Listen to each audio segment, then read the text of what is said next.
Bonjour à tous. Eh bien nous voici, c'est donc la 8e semaine des 100 jours de prière. Nous sommes jeudi. Et nous allons passer ce moment ensemble, en famille, et je souhaite du fond du cœur que cela puisse vous faire du bien avec l'apôtre Paul. Lisons ensemble, si vous voulez bien, dans 1 Corinthiens, au chapitre 9, à partir du verset 19 jusqu'au verset 22. Vous êtes prêts? On peut y aller? Alors allons-y.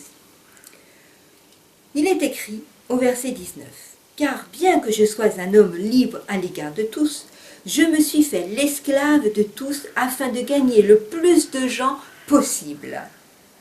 À Jésus-Christ, lorsque je suis avec les Juifs, eh bien je vis comme eux, afin de les gagner. Lorsque je suis parmi ceux qui sont sous le régime de la loi de Moïse, je vis comme si j'étais moi-même assujetti à ce régime, bien que je ne le sois pas, afin de gagner ceux qui sont sous le régime de cette loi. Avec ceux qui n'ont pas la loi de Dieu, je vis comme n'ayant pas non plus la loi, afin de gagner à Christ ceux qui n'ont pas la loi. Bien que je ne sois pas sans la loi de Dieu, car je vis selon la loi de Christ. Avec les chrétiens mal affermis dans la foi, je vis comme eux, afin de gagner ceux, eh bien oui, afin de les gagner, ceux dont la foi est mal affermie. C'est ainsi que je me fais tout à tous, afin d'en conduire au moins quelques-uns au salut. L'apôtre Paul nous dit que quelle que soit, à vrai dire, la personne avec qui qu'il est, qu'il croit en Dieu, qu'il n'y croit pas, qu'il ait une foi faible ou une foi forte, qu'il soit riche, qu'il soit pauvre, qu'il soit juif, qu'il soit grec, qu'il vive selon la loi de Moïse, ou qu'il vive sans cette loi, qu'il ait la connaissance de la parole, ou qu'il ne l'ait pas. Il essaie d'amener cette âme à Christ, de lui faire découvrir son amour, de le gagner pour qu'il accepte la grâce, le salut, la vie éternelle en Christ. Qu'est-ce qu'il en est pour nous aujourd'hui? Vous voyez, l'apôtre Paul, il avait le souci de l'autre au point qu'il s'oubliait lui-même.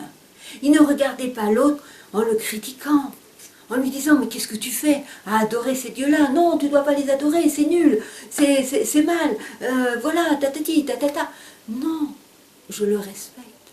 Je ne connais pas sa vie. Je ne sais pas quelle a été son éducation.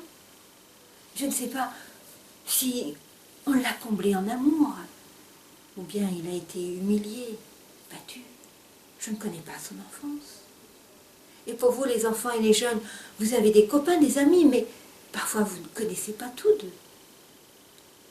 Alors, on n'a pas à approcher ces personnes en les critiquant sur ce qu'ils font. Tu bois de l'alcool? Moi, j'en bois pas. J'en bois pas. Il vous pose la question. Ah, allez, bois un coup avec moi. Non, non, moi, je ne bois pas d'alcool. Qu'est-ce qu'il va dire? Ben, pourquoi tu ne bois pas d'alcool? Ben voilà, on va expliquer. On va témoigner. Je prends soin du corps. Voilà, je suis une créature de Dieu. On approche l'autre en désirant l'élever et non pas en le rabaissant. C'est ce que faisait l'apôtre Paul. Aujourd'hui, je me trouve sur ton chemin. Parlons ensemble, discutons ensemble. Voyons ensemble, qu'importe, même si je passe quelques heures, 5 minutes. La perle, la semence que je mets dans le cœur, à travers ce que je vais dire, ensuite c'est l'Esprit de Dieu qui va travailler, qui va guider cette personne vers une autre personne. Essayons en famille, ben voilà, peut-être dans notre voisinage bientôt, ou c'est déjà passé, il me semble, la fête des voisins. On n'a pas pu. Ben non, on n'a pas pu.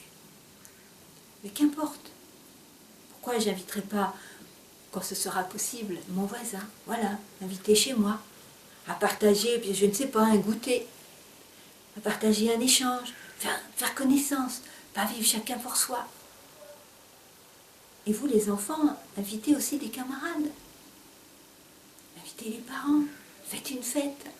Voilà, on va sortir, eh bien, peut-être bientôt, eh bien, de ce confinement, parce que là, bon, bah, d'accord, à partir du 11, on a commencé à travailler, mais tout n'est pas encore, voilà, tout le monde ne va pas encore au travail, vous les enfants, vous n'allez pas tous à l'école, tous au lycée, les universités, tout ça, il y a beaucoup de choses encore qui restent fermées. Bah, peut-être réfléchir, écrire, ben voilà, à qui on pourrait offrir un goûter? Tel mois, un autre mois d'autres personnes, au fur et à mesure, agrandir son cercle pour partager sa foi, partager sa façon de vivre. Peut-être que la première rencontre, on ne parlera pas de Dieu, mais les gens apprendront à vous connaître. Et l'Esprit de Dieu travaillera dans vos cœurs et dans le cœur de ceux que vous invitez pour un partage. Échanger ensemble. Voilà, qu'est-ce que ça veut dire? Ben voilà, accompagner l'autre, mais respecter ce qu'il est. Parce que l'autre, il vous respecte aussi, dans le choix, et bien d'adorer le Seigneur. Voilà. Qu'est-ce qui peut être difficile? Qu'est-ce qui peut être facile? Comment les conseils de l'apôtre Paul, eh bien, moi aussi, je peux les vivre, je peux les prendre pour moi et les mettre en pratique, que je sois un enfant, un jeune ou bien un adulte. Allez, sur ce, je vous souhaite de bons échanges et de bonnes discussions. À bientôt pour la 9e semaine. Au revoir.